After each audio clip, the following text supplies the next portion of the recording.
Setiap orang pasti akan menua, dan tubuh mereka tidak akan sekuat dulu, mobilitas tidak secepat dulu, dan dunia kerja mulai terasa terlalu cepat dan berat untuk diikuti. Itu namanya Anda sudah masuk masa pensiun. Masalahnya, tidak semua orang sampai ke sana dalam keadaan siap. Coba kita lihat realita di Indonesia. Berapa persen penduduk Indonesia usia lanjut yang masih harus bekerja keras untuk bertahan hidup? Bukan karena semata-mata karena ingin tetap aktif, tapi karena tidak punya pilihan. Penghasilan habis atau pas-pasan, tabungan menipis atau bahkan tidak punya, dan tidak ada aset yang bisa menopang kehidupan. Sementara itu, kebutuhan hidup terus berjalan. Mau tak mau, mereka harus tetap mencari uang, meski badan sudah mulai memberi sinyal lelah. Hal seperti ini sebenarnya tidak perlu terjadi, kalau kita mempersiapkannya sejak sekarang. Tapi yang sering jadi kendala adalah pola pikir. Banyak orang merasa masa pensiun itu masih jauh, jadi semuanya ditunda. Nanti saja saya masih kuat, fokus ke hari ini sibuk mengejar target, tapi lupa membangun pondasi jangka panjang. Padahal masa pensiun yang tenang tidak terjadi secara tiba-tiba. Ia adalah hasil dari keputusan-keputusan kecil, yang konsisten selama bertahun-tahun. Dan salah satu keputusan terpenting adalah membangun aset. Tapi bukan sembarang aset. Kita butuh aset yang benar-benar bisa menopang hidup. Bukan aset yang diam tak berguna, dan hanya menjadi beban. Aset yang bisa tetap memberikan nilai, bahkan ketika kita sudah tidak lagi produktif. Di video ini, kita akan bahas 5 aset penting yang sebaiknya dimiliki jika ingin hidup tenang, nyaman, dan layak saat pensiun tiba. Ini bukan soal jadi kaya raya, tapi tentang tidak tergantung, dan tidak menyusahkan siapapun. Bukan soal pamer, tapi soal punya kendali atas hidup sendiri. 5 aset ini mungkin terdengar sederhana, tapi kalau disadari sejak awal dan dibangun dengan sabar, hasilnya bisa luar biasa. Dan percayalah, tidak pernah ada kata terlalu cepat untuk mulai mempersiapkan hari tua. Aset pertama, aset pengetahuan dan kebijaksanaan finansial. Dari semua jenis aset yang sudah kita bahas, ini mungkin yang paling tak terlihat. Tapi justru disinilah akar dari semuanya, pengetahuan dan kebijaksanaan dalam mengelola keuangan. Tanpa ini, sebesar apapun penghasilan atau sebanyak apapun aset yang dimiliki, semua bisa habis hanya karena keputusan yang salah. Sayangnya, banyak orang tumbuh tanpa diajarkan bagaimana cara mengelola uang dengan benar. Kita tahu caranya cari uang, tapi tidak diajarkan cara mempertahankan, mengembangkan, atau melindunginya. Akibatnya, tak sedikit yang gajinya besar, tapi tetap hidup pas-pasan. Atau lebih parah lagi, gaji besar, tapi utangnya juga besar. Pengetahuan finansial itu bukan soal rumus ekonomi atau istilah rumit dari buku tebal, tapi tentang kebiasaan sederhana yang konsisten. Seperti tahu mana kebutuhan dan mana keinginan. Tahu kapan harus belanja, kapan harus menahan diri. Tahu kapan harus investasi, kapan harus berhenti karena situasinya tidak sehat. Dan yang paling penting, tahu batas diri. Kebijaksanaan finansial juga soal cara pandang. Misalnya, tidak semua hal perlu dibeli baru. Tidak semua kenaikan gaji harus diikuti dengan kenaikan gaya hidup. Kadang, menunda kesenangan kecil bisa memberikan ketenangan besar di masa depan. Tapi itu butuh kesadaran. Dan kesadaran datang dari belajar dan pengalaman. Orang yang punya aset pengetahuan tidak akan mudah tergoda. Mereka tidak panik ketika harga sesuatu naik. Mereka tidak sembarangan menaruh uang hanya karena ikut-ikutan. Mereka berpikir panjang, mempertimbangkan risiko, dan tidak buru-buru ambil keputusan hanya karena tekanan sosial. Yang menarik, aset ini bisa dikembangkan kapan saja, oleh siapa saja, tanpa biaya besar. Kita bisa belajar dari buku, video, podcast, mentor, atau pengalaman pribadi. Tidak perlu ijazah tinggi. Yang penting adalah kemauan untuk terus belajar dan tidak merasa sudah tahu segalanya. Karena pada akhirnya, bukan gaji yang menentukan masa depan keuangan seseorang, tapi caranya berpikir. Orang dengan mindset bijak akan bisa mengelola sedikit menjadi cukup. Tapi orang yang tidak punya kebijaksanaan, bahkan dengan harta yang besar pun, bisa jatuh miskin juga. Dan kalau kita ingin punya masa pensiun yang tenang, mungkin kita harus mulai bukan dari mengumpulkan uang, tapi dari mengubah cara berpikir. Aset kedua, aset sosial dan jaringan yang kuat. Kalau kita bicara soal aset, biasanya pikiran langsung tertuju ke hal-hal yang bisa diukur dengan angka. Tapi sebenarnya, ada satu jenis aset yang sangat berharga, tapi seringkali diremehkan, yaitu jaringan sosial. Aset ini tidak bisa dilihat secara kasat mata, tapi dampaknya bisa sangat besar terhadap hidup dan masa depan kita, termasuk di masa pensiun. Dalam hidup ini, kadang bukan soal apa yang kita tahu, tapi siapa yang kita kenal. Kalimat itu klise, tapi kenyataannya seringkali benar. Banyak peluang datang bukan karena seseorang paling pintar atau paling hebat, tapi karena dia punya jaringan yang percaya dan menghargai dirinya. Itu kekuatan aset sosial. Jaringan bukan berarti kita harus jadi orang yang suka basa-basi atau pandai bersosialisasi kemana-mana, tapi lebih pada kemampuan menjaga hubungan baik dengan orang-orang yang kita temui sepanjang perjalanan hidup. Teman kerja, rekan bisnis, tetangga, bahkan guru atau atasan lama. Semua itu bisa menjadi koneksi yang berarti di waktu yang tak terduga.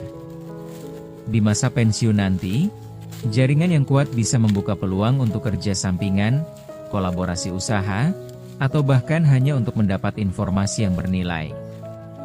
Dan lebih dari itu, jaringan yang sehat juga memberikan dukungan emosional.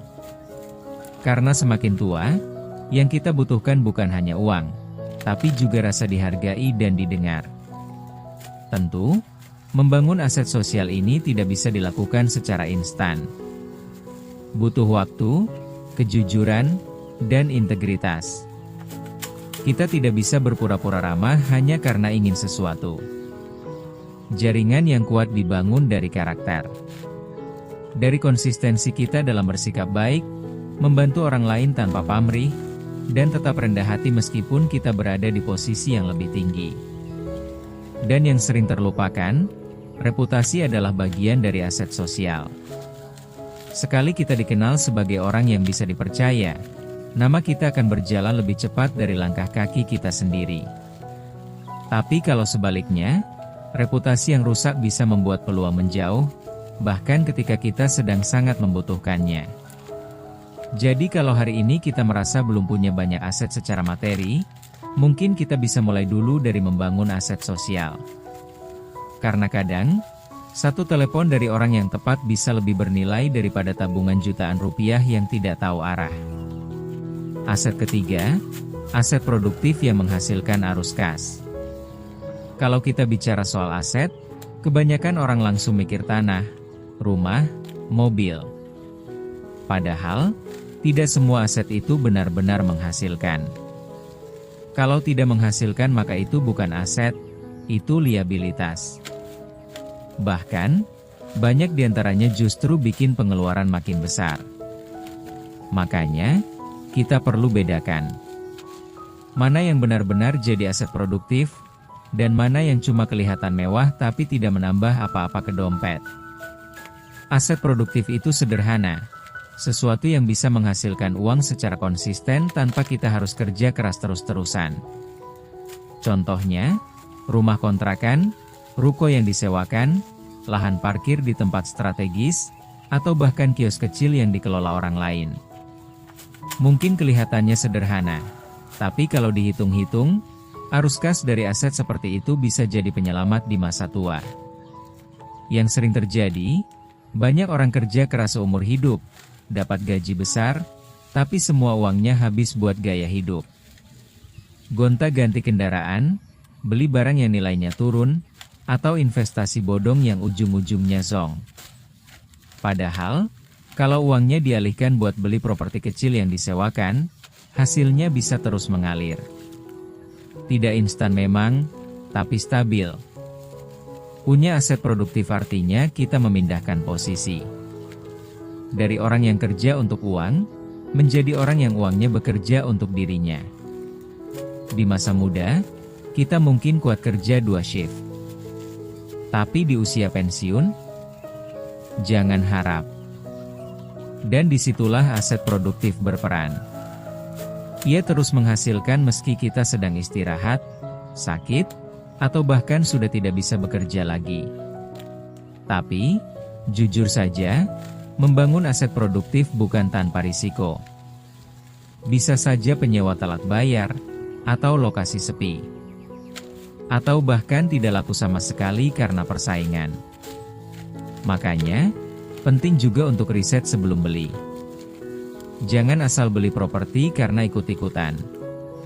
Pelajari lokasinya, potensi pasarnya, biaya perawatan, dan sistem pengelolaannya.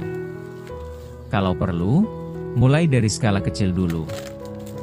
Lebih baik punya 1 rumah kos yang penuh daripada 5 properti yang kosong semua.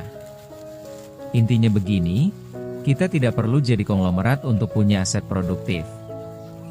Mulai dari yang kecil, tapi jalan. Uang yang mengalir rutin tiap bulan itu jauh lebih berharga dibanding aset besar, tapi cuma jadi beban. Di masa pensiun nanti, yang kita butuhkan bukan sekadar nilai aset, tapi harus kas nyata yang bisa dipakai buat hidup. Dan itu dimulai dari sekarang. Aset keempat, investasi jangka panjang yang realistis dan terukur. Salah satu kesalahan terbesar banyak orang ketika bicara soal investasi adalah mengira semuanya harus cepat, harus besar, dan harus langsung kelihatan hasilnya. Padahal, justru investasi yang paling solid biasanya tumbuh pelan tapi pasti. Dan ironisnya, karena terlalu pelan, banyak orang malah malas memulainya. Investasi jangka panjang yang realistis dan terukur bisa menjadi penopang besar saat pensiun nanti. Tapi yang penting, kita perlu paham apa yang kita beli, bagaimana cara kerjanya, dan seberapa besar risikonya. Karena kalau kita asal ikut tren, hanya karena banyak yang bahas di media sosial, ya siap-siap juga kecewa di akhir. Bentuk investasi ini bisa macam-macam. Misalnya, emas fisik yang disimpan sendiri, tanah atau lahan tidur yang kelak bisa dimanfaatkan, atau bahkan bisnis kecil yang dijalankan orang lain tapi kita punya saham di dalamnya. Ini semua bisa jadi investasi yang nyata, yang nilainya cenderung naik dalam jangka panjang, dan, yang paling penting, bisa kita pahami dengan akal sehat. Banyak orang takut memulai karena merasa butuh uang besar. Padahal, prinsip paling penting dalam investasi bukan soal jumlah, tapi soal konsistensi. Misalnya, setiap bulan sisihkan sebagian dari penghasilan untuk beli sesuatu yang punya potensi nilai jangka panjang. Tidak harus mahal. Yang penting, disiplin. Kita juga perlu kritis, jangan mudah percaya pada janji-janji manis investasi yang terlalu bagus untuk jadi kenyataan. Apalagi yang pakai istilah-istilah rumit, sistem komisi berlapis, atau skema yang tidak jelas produknya. Kalau kita tidak bisa jelaskan dengan kalimat sederhana tentang apa yang kita investasikan, bisa jadi kita sendiri tidak benar-benar paham. Dan itu bahaya. Investasi jangka panjang bukan hanya soal menumbuhkan uang, tapi juga soal membentuk pola pikir. Kita diajak belajar sabar, konsisten, dan tidak serakah. Semua itu adalah modal mental yang sangat penting menjelang masa pensiun. Dan yang terpenting, jangan hanya andalkan satu jenis investasi. Diversifikasi itu penting selama kita tahu apa yang kita lakukan. Jangan asal sebar uang kemana-mana tanpa logika. Lebih baik sedikit tapi paham daripada banyak tapi ngawur. Pensiun itu pasti datang, tapi kesejahteraan di masa pensiun itu pilihan. Dan pilihan itu dimulai dengan langkah kecil sekarang juga. Aset kelima, aset digital yang bisa menghasilkan secara pasif. Kita hidup di zaman yang unik. Dulu, orang harus punya toko fisik, gudang, dan modal besar untuk bisa jualan. Sekarang, seseorang bisa punya penghasilan dari rumah cukup dengan laptop dan koneksi internet. Dunia sudah berubah, dan yang tidak ikut beradaptasi bisa tertinggal jauh. Itulah kenapa aset digital layak dipertimbangkan serius, apalagi sebagai bekal di masa pensiun. Aset digital itu luas. Bisa berbentuk blog, channel YouTube, buku digital, e-book, kursus online, aplikasi, bahkan desain grafis yang dijual di marketplace internasional. Intinya, sesuatu yang kita buat sekali, tapi bisa terus menghasilkan tanpa harus hadir secara fisik setiap saat. Kelebihan aset digital ini adalah skalabilitasnya. Misalnya, seseorang membuat satu video edukatif atau panduan sederhana, lalu diunggah ke platform yang tepat. Kalau kontennya bermanfaat dan dicari banyak orang, video itu bisa ditonton ribuan bahkan jutaan kali dan menghasilkan. Dan yang menarik, penghasilannya bisa terus berjalan meskipun kita tidak sedang aktif lagi. Banyak orang meremehkan aset digital karena menganggapnya tidak nyata. Padahal, sudah banyak bukti orang mendapatkan penghasilan bulanan dari hasil digital yang mereka bangun perlahan. Tentu saja tidak instan. Perlu waktu, tenaga, dan konsistensi. Tapi dibanding menunggu naik jabatan di kantor, aset digital ini bisa jadi lebih menjanjikan dalam jangka panjang asal dikerjakan dengan serius. Tantangannya, yaitu tadi. Dibutuhkan kesabaran. Tidak semua langsung berhasil. Tapi kalau niatnya membangun aset untuk masa depan, waktu 1 atau 2 tahun adalah hal yang wajar. Dan selama proses itu, kita belajar banyak hal. Dari cara berpikir kreatif, komunikasi, sampai pemasaran. Yang penting diingat, bukan berarti semua orang harus jadi YouTuber. Tapi setiap orang bisa memanfaatkan keahlian atau pengalaman pribadinya untuk menciptakan aset digital. Seorang guru bisa buat e-book belajar. Seorang teknisi bisa buat video panduan perbaikan.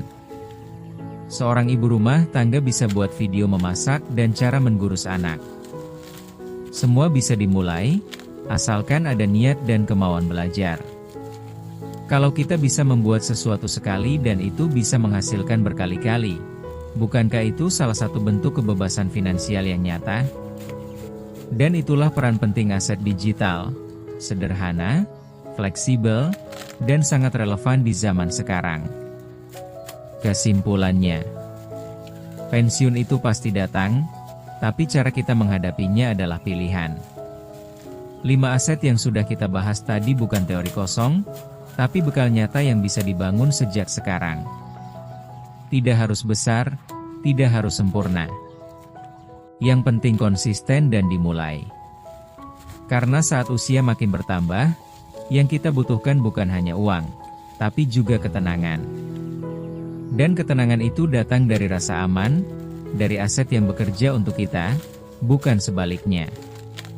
Kalau hari ini kita masih diberi waktu, tenaga, dan kesempatan, jangan tunggu sampai terlambat.